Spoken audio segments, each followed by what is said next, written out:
Halo semuanya, kali ini kita akan belajar mengenai senyawa-senyawa turunan alkana. Ada yang masih ingat alkana itu apa? Kalau lupa, alkana itu dulu ini adalah kelompok senyawa hidrokarbon, terdiri dari hidrogen dan karbon yang tidak mengandung ikatan rangkap. Nah, dulu kita sebutnya alkana. Nah, ternyata senyawa alkana ini kalau salah satu atau lebih dari satu atom H-nya disubstitusi dengan kelompok atom tertentu, maka sifatnya akan menghasilkan senyawa dengan sifat yang berbeda, maka sifatnya akan berubah. Nah, salah satu senyawa turunan alkana yang pertama adalah senyawa alkohol. Nah, kita lebih familiar dengan kata alkohol. Nama lain alkohol adalah senyawa alkanol. Nah, dalam senyawa ini, salah satu atom H dari alkana itu digantikan oleh kelompok atom OH. Nah, kelompok atom ini biasa disebut juga dengan gugus fungsi. Jadi ini adalah bagian yang aktif dari suatu senyawa. Jadi gugus fungsi itu adalah atom atau kelompok atom yang akan menentukan sifat dari suatu senyawa. Nah, contoh senyawa alkohol yang paling sederhana adalah senyawa CH3OH. Nah, senyawa ini kalau kita uraikan struktur Lewisnya sekedar supaya mengingatkan, satu atom karbon itu bisa membentuk 4 ikatan kovalen. Kalau kita gambarkan rumus strukturnya seperti ini. Nah, kalau setelah satu atom H-nya disubstitusi oleh gugus OH atau kelompok atom OH, maka sifatnya akan berubah dan senyawa ini akan disebut alkohol. Nah, tata namanya sendiri ini menyesuaikan dengan nama alkananya. Jadi kalau alkana jumlah atom karbonnya 1, itu dulu kita sebutnya metana. Tapi kalau alkohol jumlahnya 1, maka kita akan menyebutnya metanol. Nah, metanol ini terdiri dari 1 atom C, 4 atom H, dan 1 atom O. Rumus molekulnya adalah CH3OH. Nah, kalau kita punya senyawa alkohol yang lain, misalnya contohnya yang mengandung 2 atom karbon, salah satu atom H-nya diganti dengan OH, jadi seperti ini. Jumlah atom karbonnya 2, H-nya ada 5, ditambah 1 lagi dari gugus OH, jadi ada 6, C-nya 2, H-nya 6, O-nya 1 jadinya. Nah, kita sebut senyawa ini adalah etanol. Jadi basically namanya mirip seperti nama alkananya, hanya saja kita mengganti akhirannya.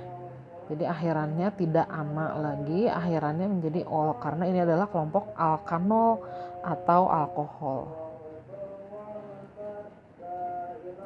Nah, kalau kita punya senyawa ini juga, ini jumlah atom C-nya 3, salah satu atom H-nya digantikan dengan gugus OH. Nah, yang di bawah juga ini sama. Ini C-nya 3, H-nya 7, dan ditambah gugus OH. Jadi sebenarnya C-nya 3, H-nya 8, O-nya 1. Nah, yang ini juga C-nya 3, H-nya 8, dan O-nya 1. Nah, tapi bentuknya berbeda kan ya. Nah, untuk ini kita harus memberi tata nama yang tepat untuk senyawa ini. Nah, tata nama yang akan kita pelajari pertama adalah tata nama IUPAC. Nah, format penamaan tata nama IUPAC adalah, akan saya tuliskan di sini ya, format penamaannya itu adalah kita harus menuliskan dulu nomor alkil kalau senyawa tersebut mengandung alkil atau cabang, kemudian nama alkilnya. Nanti saya ulang lagi alkil ini kalau lupa. Berikutnya kita harus menyebutkan di mana terletak gugus fungsinya, kita sebut nomor gugus fungsinya atau letak OH-nya. Nah, setelah itu kata belakangnya adalah alkanol. Jadi sebagai contoh, kalau senyawanya seperti ini, kita harus cari dulu rantai karbon terpanjangnya. Rantai karbon terpanjang itu adalah rantai karbon yang terdiri dari atom karbon yang tidak terputus. jumlah atom karbonnya paling banyak, dan kita prioritaskan sedekat mungkin dengan gugus fungsi. Di sini gugus fungsinya adalah OH. Nah, jadi nama senyawa yang di atas ini adalah tidak ada cabang, di sini hanya ada rantai utama dan gugus fungsi. Gugus fungsinya ada di nomor 2, jadi namanya adalah 2-propanol. Nah, kalau yang bawahnya ini, rantai utamanya terdiri dari 3 atom karbon, OH-nya ada di nomor 1 dan tidak ada cabang, jadi namanya 1-propanol. Saya beri contoh lain, misalnya kita punya senyawa yang bentuknya seperti ini. Jumlah atom karbonnya 4. Nah, sambil diperhatikan juga, tadi kalau jumlah atom karbonnya 1, H-nya itu pasti 4 dan O-nya 1. Kalau jumlah atom karbonnya 2, H-nya itu pasti 6. Dan jumlah atom oksigennya 1. Kalau jumlah atom karbonnya 3, C-nya itu pasti 8. Jumlah atom karbonnya 3, H-nya itu pasti 8 dan O-nya 1. Jadi dari situ aja kita bisa menemukan adanya keteraturan rumus nih di sini. Nah, rumus umumnya adalah saya tuliskan di sini ya. Kalau C-nya jumlahnya N, H-nya itu pasti jumlahnya 2N ditambah 2 dan O-nya 1. Nah, jadi dia mirip seperti alkana sampai sini rumus umumnya. Cuman ada tambahan 1 atom O saja. Oke, kita beri nama dulu nih. Contoh-contoh senyawa yang ada di sini. Saya tambahkan satu lagi yang lurus ya.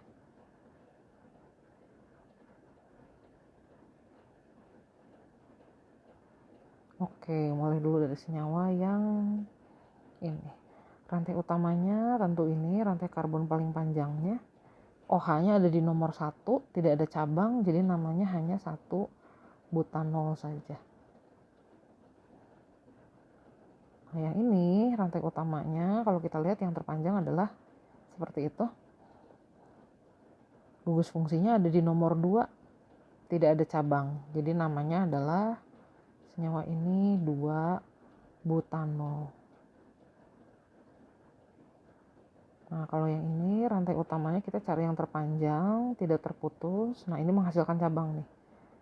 Ada cabang atau alkil dengan jumlah atom karbon 1. Kalau masih ingat, alkil itu alkana tapi yang kehilangan 1 atom H. Akhirannya kita ganti jadi il. Nah, ini alkilnya metil nih. Metilnya ada di nomor 2. Nah, metil kita sebut duluan sesuai aturan IUPAC-nya tadi. Jadi 2 metil, kemudian gugus fungsinya ada di nomor 1, dan rantai utamanya 3. Jadi namanya 2 metil 1 propanol. Nah, yang ini kita cari dulu rantai utamanya. Ini nggak masalah rantai utamanya mau yang mana aja. Saya akan tunjukkan yang itu supaya enak nih. Jadi kita lihat di nomor 2 ini ada cabang dan ada gugus fungsi. Kita sebutkan dulu cabangnya. Jadi 2 metil, kemudian rantai utamanya ada di gugus fungsinya ada di rantai utama nomor 2. Jadi 2 metil 2 propanol. Karena rantai utamanya 3 atom karbon. Nah, sistem penamaan yang seperti ini disebutnya tata nama IUPAC. Nah, untuk nama yang lebih sehari-hari atau nama yang lebih ringkas, nanti ada juga nama yang disebut nama trivial atau nama sehari-hari. Format penamaan nama sehari-hari dari alkohol itu adalah alkil alkohol. Jadi, untuk senyawa yang pertama kita anggap semua yang bukan OH adalah sebagai suatu alkil. Nah, ini alkil dengan 1 atom karbon. Ini adalah metana yang H-nya dikurangi 1. Jadi ini adalah alkil yang namanya metil. Jadi senyawa ini boleh juga kita sebut sebagai metil alkohol. Sementara senyawa yang kedua, selain gugus fungsi, kita punya 2 atom karbon. Seandainya kita sebut dia sebagai alkil, maka namanya menjadi etil alkohol. Nah, ini adalah nama trivialnya, nama sehari-harinya. Kalau yang tadi, yang pertama itu nama IUPAC-nya. Saya kasih tanda aja deh di sini. Ini adalah nama IUPAC, International Union Purified and Applied Chemistry atau tata nama yang berlaku internasional. Sedangkan yang di bawah ini adalah tata nama trivialnya.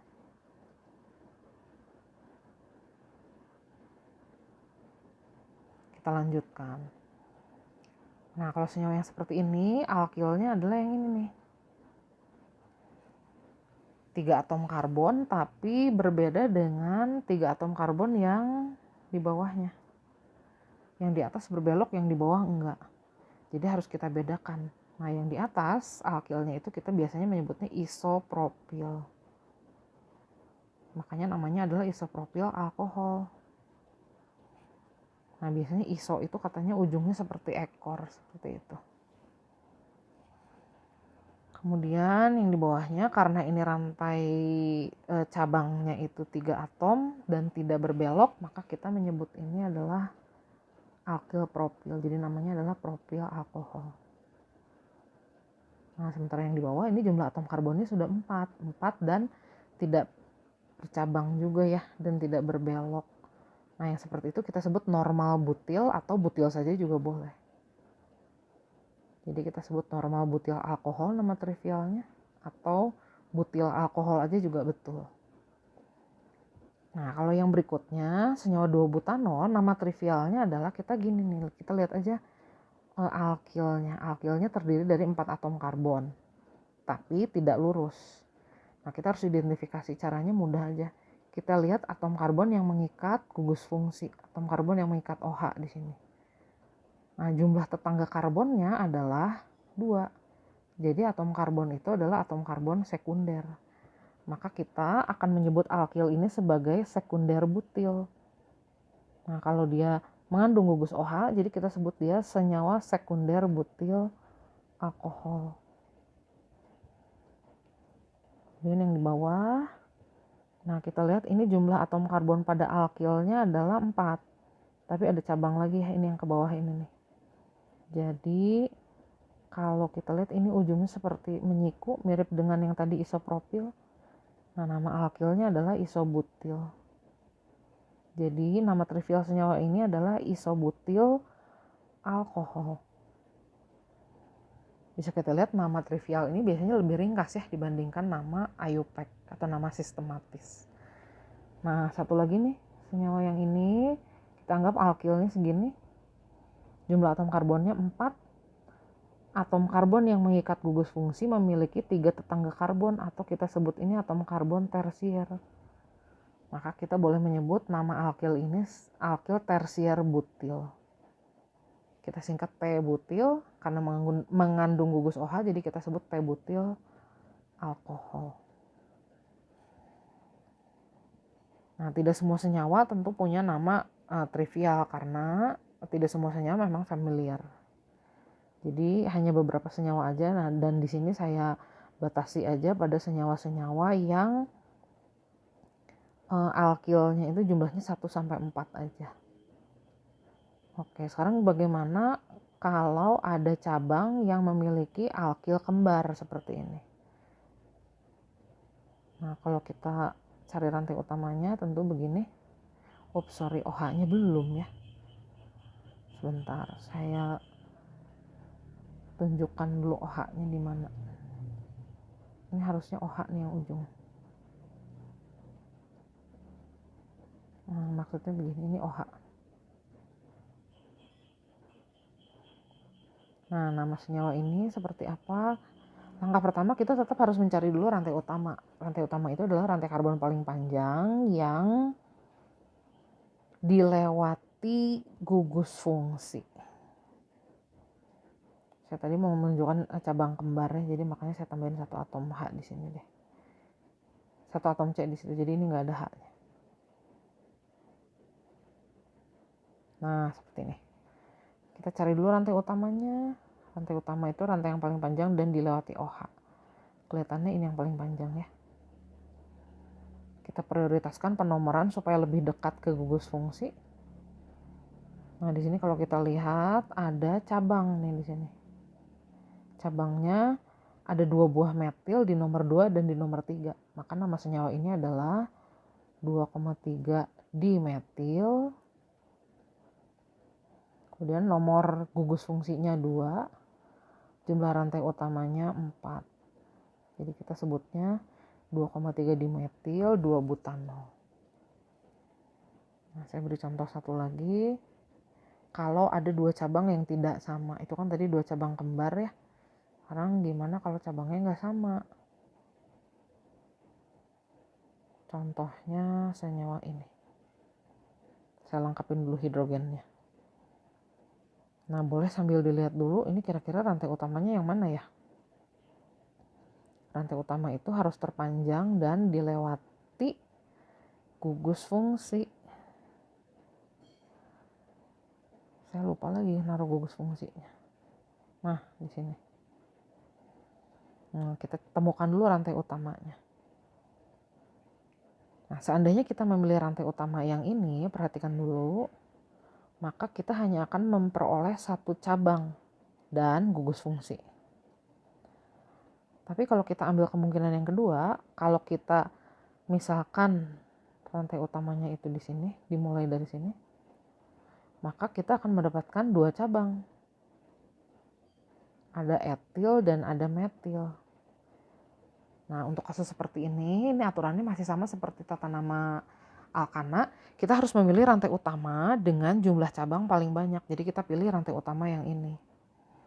Nah, cabangnya ada di nomor 2 dan di nomor 3. Cabangnya itu adalah ada etil berawalan E dan metil berawalan M. Nah, untuk penyebutannya, kita harus menyebutkan dulu cabang yang awalannya secara alfabetis lebih dahulu. Jadi 3 etil, 2 metil. Ini 3 etilnya, ini 2 metilnya. Kemudian OH-nya atau gugus fungsinya ada di C nomor 3. Dan rantai utamanya 5. Jadi namanya 3 etil, 2 metil, 3 pentanol. Tentu senyawanya kalau udah sekompleks ini, kita mungkin nggak pernah menemukan juga senyawa seperti ini. Jadi nama trivialnya tidak perlu disebutkan, nggak apa-apa. Nah, berikutnya bagaimana kalau kita punya senyawa yang gugus fungsi alkoholnya itu ada 2. Misal kayak begini. Nah, kalau gugus fungsinya ada 2, kita sebut senyawa ini adalah suatu diol atau memiliki 2 gugus fungsi alkohol. Prosedur penamaannya sama aja, kita kasih nomor dulu nih rantai utamanya, pilih rantai utama atau rantai karbon yang paling panjang. Di sini tidak ada cabang, jadi kita tidak perlu menyebutkan alkilnya. Nah, kita tinggal menyebutkan saja letak gugus fungsinya. Gugus fungsinya ada di nomor 2 dan di nomor 3. Rantai utamanya 4, jadi namanya butana atau butanol. Karena gugus alkoholnya 2, jadi namanya 2,3 butandiol. Ini artinya senyawa dengan 2 gugus alkohol. Kalau ada 3, nanti kita tentu bisa menyebutnya dengan triol. Nah, contohnya senyawa gliserol nih. Gliserol adalah suatu triol. Gliserol itu rumus umumnya kayak begini. Ini sama aja sih ya, cuman karena digambarkannya vertikal, sebenarnya sama aja.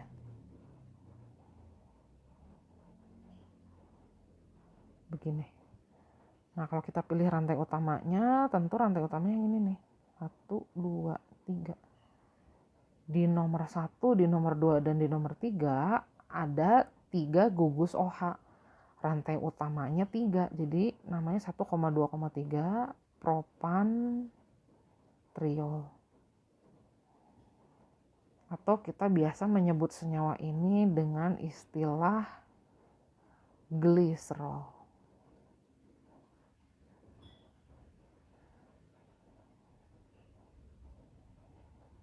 Nah, nanti ada juga penyebutan alkohol berdasarkan jumlah atom karbon tetangga pada C yang mengikat OH. Seperti contohnya, misalnya kalau kita punya senyawa seperti ini disebut alkohol primer karena kita perhatikan atom C yang mengikat gugus fungsi, ini C yang mengikat OH. Nah, dia hanya mengikat 1 tetangga karbon. Ini adalah, salah melingkari saya. atom C yang mengikat gugus fungsi yang sebelahnya ya, yang ini nih. Yang ini. Atom C yang mengikat gugus fungsi hanya terikat ke satu atom karbon saja atau tetangga karbonnya satu. Ini adalah atom karbon primer. Jadi ini tergolong alkohol primer. Jadi senyawa 1 propanol adalah alkohol primer. Nah, gimana kalau alkohol sekunder? Contohnya seperti apa? Nah, seperti ini. Ini adalah contoh alkohol sekunder. Karena kalau kita perhatikan, atom C yang mengikat gugus fungsi, itu adalah C yang di tengah ya kalau di sini. Ini, dia mengikat secara langsung 2 buah atom karbon yang lain. Tetangga karbonnya 2. Ini disebutnya atom karbon sekunder. Jadi senyawa 2 propanol ini termasuk alkohol sekunder. Nah, tentu saja kalau alkohol tersier gambarnya seperti ini nih. Ini senyawa tersier butil alkohol atau senyawa 2 metil 2 propanol. Kalau kita lihat C yang mengikat gugus OH-nya adalah atom karbon tersier. Ada 3 tetangga karbonnya. Jadi senyawa ini tergolong alkohol tersier.